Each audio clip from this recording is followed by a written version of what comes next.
और दोस्तों, ये है भूत बंगला 76। भूत प्रेतों पिशाचों की रहस्यमयी दुनिया में एक बार फिर से आपका स्वागत है। डरते रहने के लिए और डर की आहट पाने के लिए हमारे चैनल को ज़्यादा से ज़्यादा लाइक, शेयर एंड सब्सक्राइब करें और बेल आइकॉन दबाना ना भूलें। कुछ अनसुलझी अदृश्य ताकतें जो कि इंसानी बस्ती के बीच मौजूद रहती हैं, और कभी कभी ये अदृश्य ताकतें अपने वजूद का एहसास करा जाती हैं जिस पर हम यकीन नहीं कर पाते, और कुछ ऐसा घटता है जो हमें उस दुनिया से जुड़ने पर मजबूर कर देता है या आश्चर्यचकित कर देता है। तो आज हम चलते हैं एक ऐसी कहानी की ओर जो रोंगटे खड़े कर देने वाली प्रेत लीला पर आधारित है, जो किसी की सच्ची आप बीती है। तो देर न करते हुए चलते हैं कहानी की तरफ। तो बात सन 1980 जिला हमीरपुर उत्तर प्रदेश की है। यह घटना एक ऐसे परिवार की है जिसमें पति पत्नी और उनके 2 छोटे बच्चे थे। पत्नी का नाम ममता था और पति का नाम ललित था, जो कि सब डिस्ट्रिक्ट मजिस्ट्रेट थे। उनकी फैमिली एक खुशहाल फैमिली थी। तो बात ऐसी है कि सरकारी अधिकारी होने के कारण उनके तबादले होते रहते थे। तो ऐसे ही उनका तबादला होता है हमीरपुर में। उनको वहाँ सरकारी बंगला मिलता है। सरकारी गाड़ी से वो लोग नए बंगले में मेन गेट से दाखिल होते हैं। बंगला काफ़ी बड़ा था। दूसरी गाड़ी से सारा सामान उतरवाने के लिए ममता के हस्बैंड बोलते हैं। वहाँ आगे की तरफ एक बहुत बड़ा बगीचा भी था। उस बगीचे में करीब 150 साल पुराना बरगद का बहुत भारी भरकम पेड़ भी था, जिसकी मोटी जटाएं नीचे ज़मीन को छू रही थीं।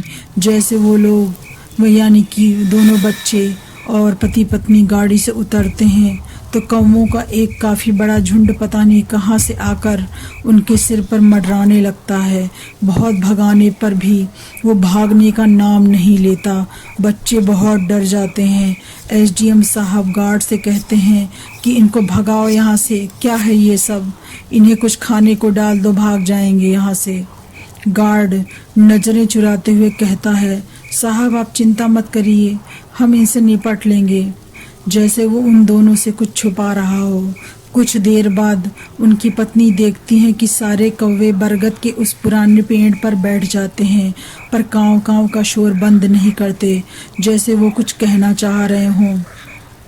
वो दोनों लोग इस बात को नज़रअंदाज करते हुए घर का मेन डोर खोलकर अंदर पहुंचते हैं।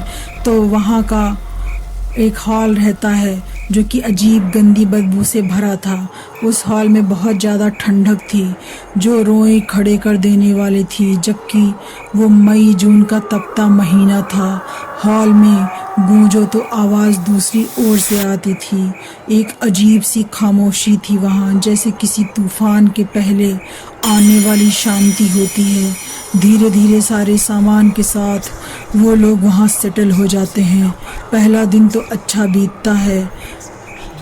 वहाँ पीछे एक लॉन भी था जिसमें एक बड़ा सा झूला भी था। बच्चे उस पर खूब झूल रहे थे, मौज मस्ती कर रहे थे।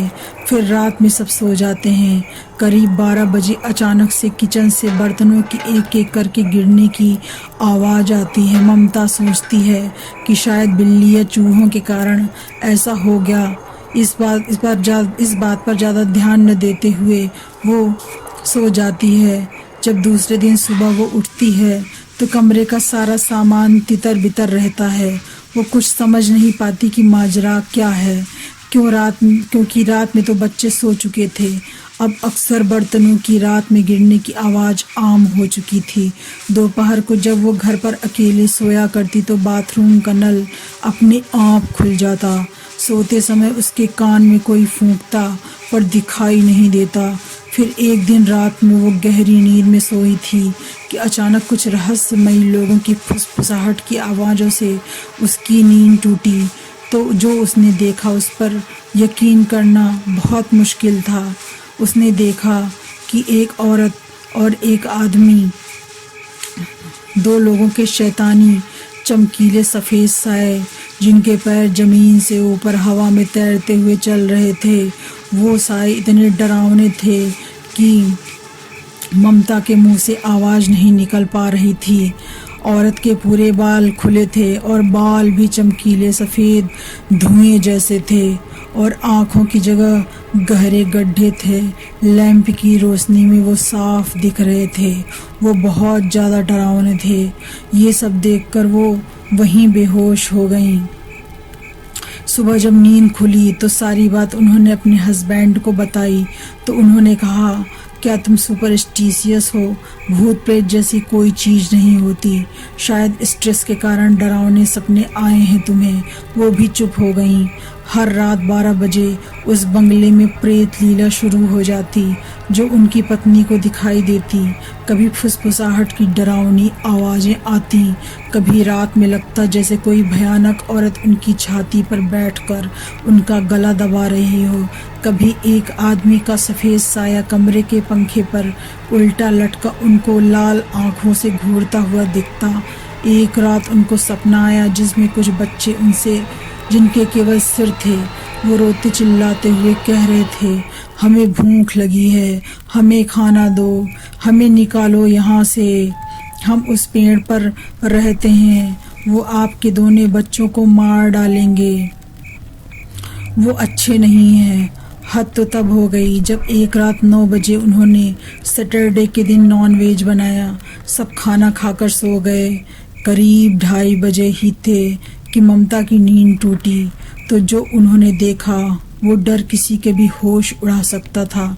उन्होंने अपने बेडरूम की खिड़की से पीछे लॉन में लगे झूले पर कुछ छोटे आकार के कई सफ़ेद सायों को बैठे देखा जिनके धड़ सर से अलग थे और उनके दोनों बच्चे भी उन सायों से बातें कर रहे थे। उन सायों के सफ़ेद हवा जैसे हाथों में मछली जो कि रात में बनाई थी उनके टुकड़े थे और उनके कटे सर उसे चाट कर खा रहे थे। ये नज़ारा देखकर उनकी चीख निकल गई। चीख सुनकर उनके हस्बैंड जाग गए। ममता उंगली से खिड़की की तरफ इशारा कर रही थी। इसके बाद वो बेहोश हो गईं। जब वो होश में आईं तो वो अपने बच्चों के बारे में पूछ रही थी। उनकी मानसिक स्थिति ठीक नहीं लग रही थी। ममता झूलों पर बैठे मांस खाने वाले सफ़ेद सायों की बात डरते डरते अपने पति को बताई तो उनके हस्बैंड ने लाइट जलाई तो देखा दोनों बच्चों के मुंह पर खाने के टुकड़े लगे थे। अपनी पत्नी की सारी आप बीती सुनने के बाद वो झूले के पास गए तो वहाँ सचमुच ज़मीन पर मांस के टुकड़े पड़े थे। वो सोच में पड़ गए। उन्हें लगा शायद बच्चों की शरारत है या बिल्ली ने ऐसा किया होगा क्योंकि किचन के दरवाजे नहीं थे। उन्हें तब भी अपनी पत्नी पर विश्वास नहीं हुआ। लेकिन अचानक एक दिन कुछ ऐसा घटा कि उनके हस्बैंड को भी अपनी पत्नी की बातों पर यकीन हो गया। एक दिन करीब 12 बजे उन्हें नींद नहीं पड़ रही थी तो वो टहलने के लिए बगीचे में गए। चारों तरफ से झींगुरों की आवाज़ें आ रही थीं।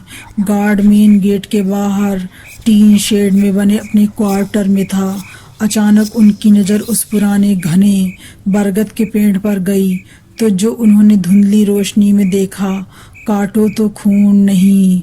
उन्होंने देखा कई सफ़ेद डरावने साए पूरे उल्टे होकर उस पेड़ पर चढ़ रहे थे और ऊपर जाकर जटाओं और डालों पर उल्टे लटक जा रहे थे। वो इतना डर गए कि वो न तो हिल पा रहे थे और न कुछ बोल पा रहे थे। वो वहीं बेहोश हो गए। दूसरे दिन सुबह वो बिस्तर पर पाए गए। उनकी पत्नी और गार्ड ने उन्हें रात में बिस्तर पर लिटाया था। उन्हें अपनी पत्नी की बातों पर यकीन हो गया था। तब उन्होंने गार्ड से पूछा कि वो कौवों का झुंड और ये प्रेतों का दिखना क्या है। क्या ये बंगला भूतिया है और उस बरगद पर प्रेतों का बसेरा है जिसे कल रात मैंने खुद अपनी आँखों से देखा। तो गार्ड ने डरते डरते बताया कि जो इस बंगले में आया वो 1 हफ्ते भी यहाँ नहीं रह पाया। आप लोग तो 1 महीने पता नहीं कैसे रुक गए। गार्ड ने बताया बहुत पुरानी बात है। लोग बताते हैं कि इस बरगद के पेड़ के नीचे एक दुष्ट तांत्रिक रहा करता था। उसकी एक भैरवी भी थी जो उसी की तरह दुष्ट थी और काला जादू और तंत्र मंत्र क्रिया करती थी। इस पेड़ के नीचे वो दोनों तांत्रिक क्रिया को संपन्न करने के लिए छोटे मासूम बच्चों की बलि दिया करते थे। एक रात गांव वालों ने उन्होंने एक बच्चे की बलि देते हुए उन्हें देख लिया। गांव वालों ने उन दोनों को मारकर इस पेड़ पर फांसी दे दी थी। फांसी देने के बाद इस पेड़ के नीचे उन्हें गाड़ दिया था। किसी किसी को तो वो तांत्रिक बच्चों को मारते हुए भी दिखता है। बच्चों के सिसकने और रोने की आवाज़ें भी पेड़ के पास से आती हैं और वो औरत जो सफ़ेद साए के रूप में दिखती है वो वही दुष्ट भैरवी प्रेतनी है। जब यहाँ बंगला बना तो सरकार ने इन अंधविश्वासी बातों पर विश्वास नहीं किया और यहाँ बंगला बनकर तैयार हो गया। हर अमावस की रात को यहाँ इस पेड़ पर प्रेत लीला होती है। इसी डर से हमारा क्वार्टर बाहर बनवा दिया गया। जहाँ काली शक्तियों का वास होता है वहाँ कौवे होते ही हैं। इस पेड़ को जिसने भी कटवाने की कोशिश की वो रहस्यमय तरीके से मर गया। गार्ड ने कहा आप लोग जल्द से जल्द बंगला खाली कर दें और फिर दोनों लोगों ने, ललित और ममता ने, उस घर में हवन कराया उन अतिप्त बच्चों की आत्मा की शांति के लिए। जब हवन कराया जा रहा था तो बच्चों की तेज तेज चीखने की आवाज़ें आने लगी और वो स्वरकटे बच्चे हवा बनकर उड़ गए। पर पंडित जी ने कहा कि वो तांत्रिक और वो दुष्ट भैरवी वो अतिप्त प्रेत योनि में हैं। इन दोनों को नर्क मिला है और जब तक ये अपने बुरे कर्मों का दंड भुगत नहीं लेते तब तक इनकी मुक्ति संभव नहीं है। और उसके बाद उस फैमिली ने बंगले को छोड़ दिया। दोस्तों, आपको कहानी कैसी लगी नीचे कमेंट बॉक्स में बताएं और मेरे चैनल को ज़्यादा से ज़्यादा सब्सक्राइब करें। तो मिलते हैं एक नई कहानी के साथ अगले हफ्ते।